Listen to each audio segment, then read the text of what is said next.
Hello students, welcome back. So in this lecture, I'm going to explain you about steam and its importance and how steam is formed at constant pressure and what are some types of steam. So basically we will discuss in this video topics related to steam. Let's start. So what is steam? Steam, which is a gaseous form of pure water, is an excellent working medium in various thermodynamic systems because of its following properties. So basically steam मतलब क्या है? ये gaseous form of pure water है जो pure water को heat या boil करके बनता है. तो steam is generally used to generate electricity as it can move a turbine. So और इसके अंदर कुछ प्रॉपर्टीज़ होती है जिसके वजह से ये काफ़ी यूज़ होती है सर्टेन इंजीनियरिंग सिचुएशन पे हीट करने के लिए या टेम्परेचर चेंज करने के लिए एंड अलग अलग एप्लीकेशंस के लिए. Then the first property is it can carry large quantities of heat. तो इसका मतलब है कि हीट इसके अंदर काफ़ी ज़्यादा होती हैं. सो दैट्स वाई, क्योंकि इसका स्टीम का स्पेसिफिक हीट वगैरह ज़्यादा है, that's why. And the second point is it is produced from water which is cheap and readily available. And second thing is the cost thing, as water is cheap due to cost reasons. क्योंकि water सस्ता है इसलिए we can easily use it to heat certain things in the industry. Third point is it can be used for heating purposes after its duty as working agent is completed. As I told you, it is used for heating purposes. And fourth is it can be used purely as a heating medium in food processing industries because of fast, easily controllable and hygienic method of heating. So it can be used in food processing as a heat, क्योंकि इसमें कोई unwanted contaminants वगैरह अगर if we clean जो इसका water है उसको हम साफ़ सुथरा करके यूज़ करते हैं, then it is can be used as a hygienic, it can be as a hygienic method ताकि फूड कंटामिनेशंस वगैरह ना हो. Okay, steam is the gaseous phase of water. मतलब ये गैशियस फेज ऑफ वाटर है. It utilizes heat during the process and carries large quantities of heat later. Hence, it could be used as a working substance for heat engines. Steam is generated in boilers at constant pressure. Generally, steam may be obtained starting from ice or straight away from the water by adding heat to it. So basically what I'm trying to say कि मतलब steam के अंदर एक large quantities of heat रहती है और इसको हम भी generate using boilers at constant pressure. And we will discuss this thing at how steam is formed at constant pressure. We will generally take an example, मतलब सिंपल एक्सपेरिमेंट जो हम अपने घर पे वगैरह कर सकते हैं. We will do simple experiment. We will not take the example of a boilers topic is of another subject. तो we will discuss. Generally steam may be obtain starting from ice और straight away from the water by adding heat to it. तो मतलब whether we are taking ice or a water, we can use anything to generate steam. So what are the some states or types of condition? पहला है कि wet stream. Second thing is wet steam मतलब saturated steam. And the second is the dry saturated stream. Third is the superheated steam. Fourth is supersaturated steam water, which is one of the purest substance existing in three phases: solid, liquid, and gaseous as steam.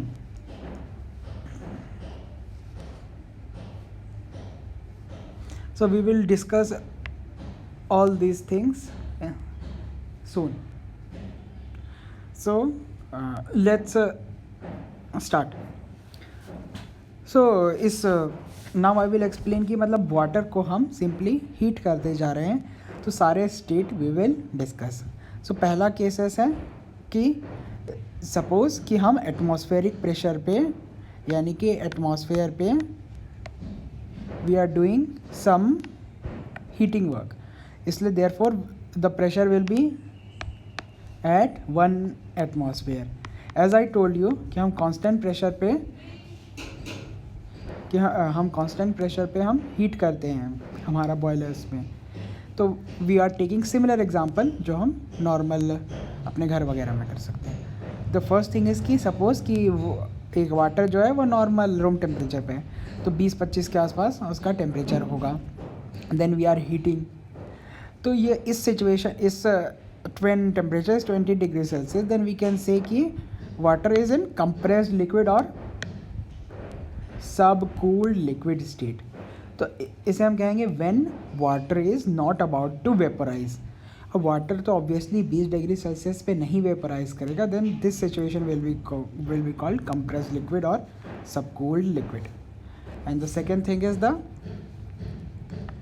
saturated liquid. Saturated liquid क्या है? When phase change process is about to take place, that is a liquid is about to vaporize. तो saturated when we will say कि जब हम heat करते जा रहे हैं और हमारा जो सिस्टम है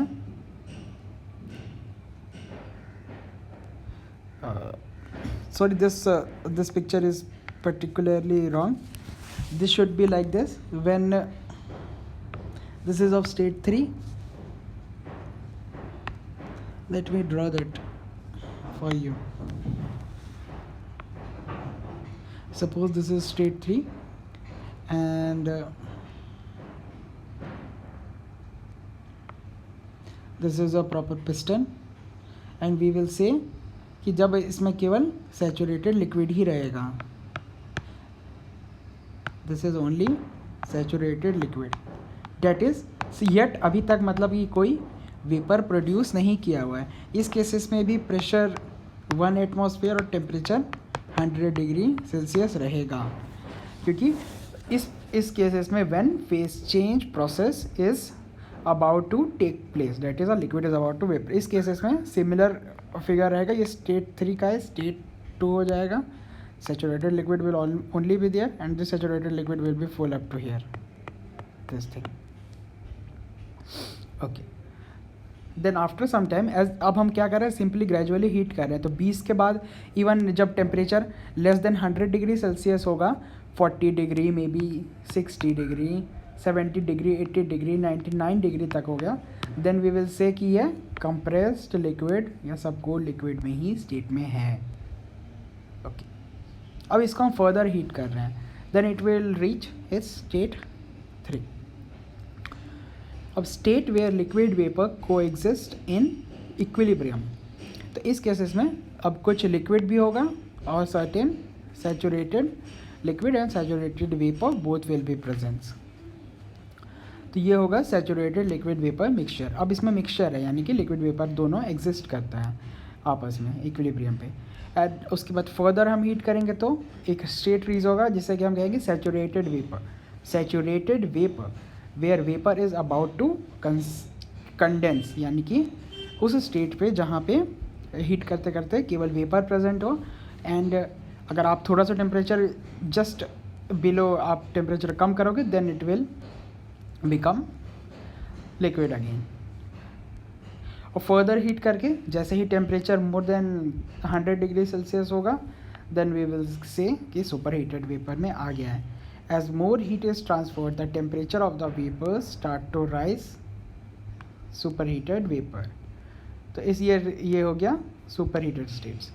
सो basically we have seen the 5 states how कि मतलब वाटर हीट करते करते स्टीम जनरेट हो रहा है. So this was all about the how steam is formed at constant pressure. So let me revise. तो पहले स्टेट था जब टेम्परेचर 20 डिग्री था और उसे हम कह रहे थे कंप्रेस्ड लिक्विड. अब 20 से 40 से 50 से 60 70 80 99 तक डिग्री सेल्सियस पे वी विल से कि कंप्रेस्ड लिक्विड है. अब जस्ट अभी भी लिक्विड है हमारा वाटर, लेकिन जस्ट वेपर बनने वाला है. तो उस सिचुएशन में जस्ट स्टार्टिंग पे जो कि केवल फ्रैक्शन ऑफ सेकेंड्स तक ही होगा, वो होगा सैचुरेटेड लिक्विड स्टेट। अब आफ्टर सैचुरेटेड लिक्विड अब क्या होगा, कुछ लिक्विड भी प्रेजेंट होंगी और कुछ वेपर भी प्रेजेंट होगी। ये टेम्परेचर 100 डिग्री सेल्सियस पे होगा, जो कि लेटेंट हीट ऑफ वेपराइजेशन हम कह सकते हैं। And we will discuss these things again in a few short while. और उसके बाद हमारा सैचुरेटेड वेपर प्रेजेंट होगा, जब when only vapor will be present, and जब टेम्परेचर जैसे ही इंक्रीज होगा देन वी विल से 101 से much more temperature degree Celsius पे, देन वी विल सी कि हमारा सुपर हीटेड वेपर स्टेट है। Now this thing is all the states is shown in this figure. देखो ये था हमारा कंप्रेस्ड लिक्विड से हमने स्टार्ट किया, फिर ये सेकेंड लेवल आ गया जहाँ पे ये सैचुरेटेड लिक्विड स्टेट है, सैचुरेटेड लिक्विड, और ये स्टेट हमारा हुआ टेड वेपर। यहाँ से पूरा सुपर हीटेड वेपर होगा, और यहाँ पे ये मिक्सचर रिप्रेजेंट होता है, यानी कि लिक्विड प्लस वेपर। तो ये था एक simple curve between temperature and specific volume. So देख सकते हैं जो ये सैचुरेटेड मिक्सचर है, ये एक टेम्परेचर पे बॉयल हो रहा है, ये 100 डिग्री सेल्सियस है।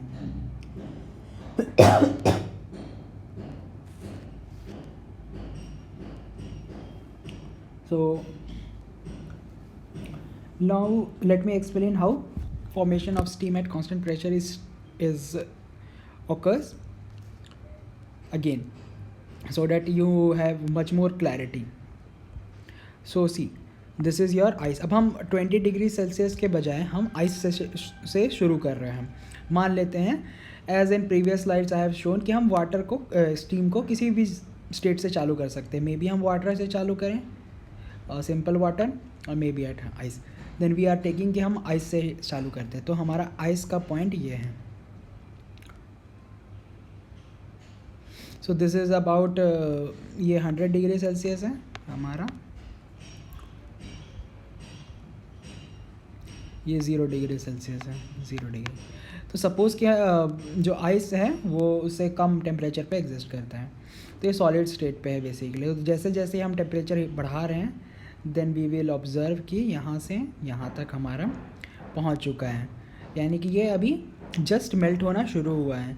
और जैसे जैसे ये मेल्ट होगा तो ग्रेजुअली इस यहाँ से यहाँ तक आपका सॉलिड एंड लिक्विड इक्विलिब्रियम पे एग्जिस्ट करेगा, जैसे कि उस केसेस में लिक्विड एंड वेपर इक्विलिब्रियम पे एग्जिस्ट करता है। अब जैसे इस आर पॉइंट पे पहुंचा देन इट विल अगेन, तो ये था लेटेंट हीट ऑफ आइस। सो ये हम आइस को मेल्ट कर इस आर पॉइंट पे हमारा सारा जो आइस है वो सॉलिड स्टेट से लिक्विड स्टेट पे आ जाएगा। और जैसे जैसे हम हीट करेंगे फर्दर तो it will move here, and इस केसेस में वी विल से कि ये सैचुरेटेड लिक्विड स्टेट पे आ गया है। हाँ, and you can observe this thing from this figure. Let me rub, it is becoming little bit dirty.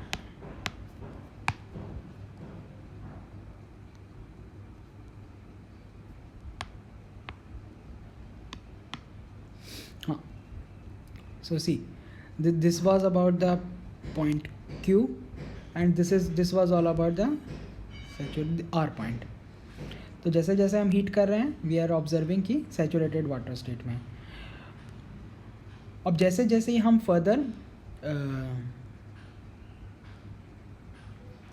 Further हम heat करते जा रहे हैं देन वी आर ऑब्जर्विंग कि हम इस S पॉइंट पे पहुंच गए हैं, यानी कि सैचुरेटेड लिक्विड स्टेट में या सैचुरेटेड इस स्टेट पे।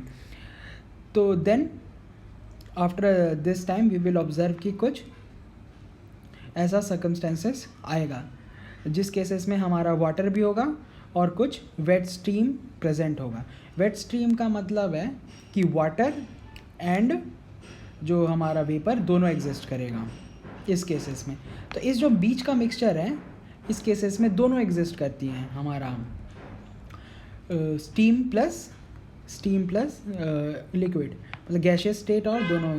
तो that's why we need to define कि अलग अलग मतलब हम डिफरेंशिएट हमें करना चाहिए ताकि हमें कैलकुलेशंस वगैरह इजी हो जाए कि इस स्टेट पे स्टीम और वाटर का कितना परसेंट स्टीम है या कितना परसेंट वाटर है, दीज थिंग्स। तो जैसे ही वो टी पॉइंट पे आएगा, देन ये this thing will be called latent heat of steam. Okay, इसे हम बॉइलिंग पॉइंट भी हम कहते हैं इस टेम्परेचर को, यानी कि जो 100 डिग्री सेल्सियस होगा। एंड इसके बाद ये फाइनली हमारा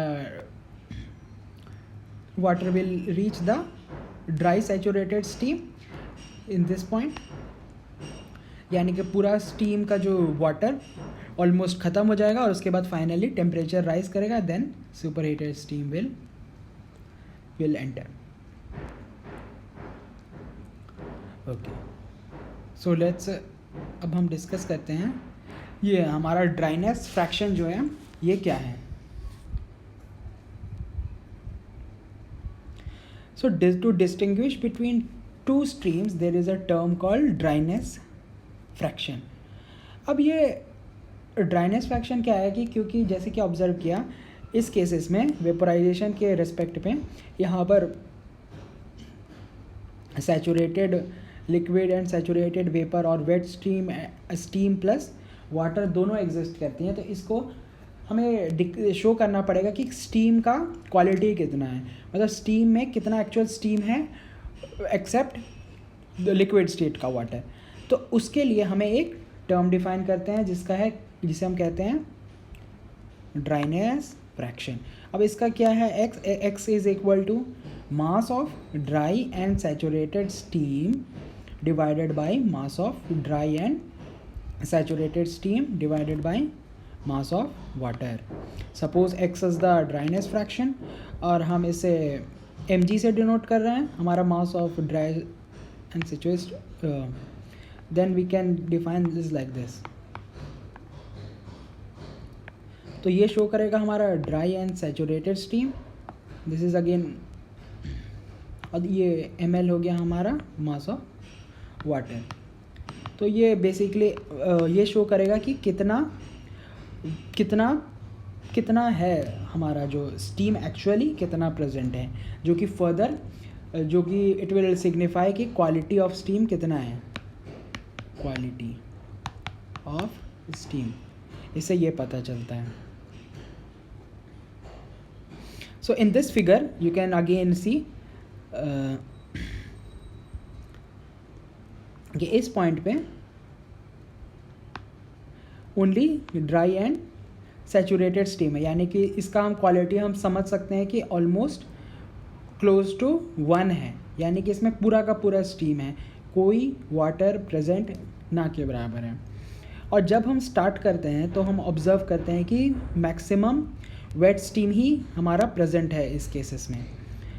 फिर जैसे जैसे हम इन बिटवीन स्टेट जाते हैं तो हम वी विल ऑब्जर्विंग कि वेट स्टीम भी प्रेजेंट है और ड्राई स्टीम भी प्रेजेंट है, दोनों आपस में को एग्जिस्ट करती हैं in equilibrium. So these things are all about the how steam is formed. So I hope you have understood this topic, and if you have any doubt, please feel free to ask. Thank you.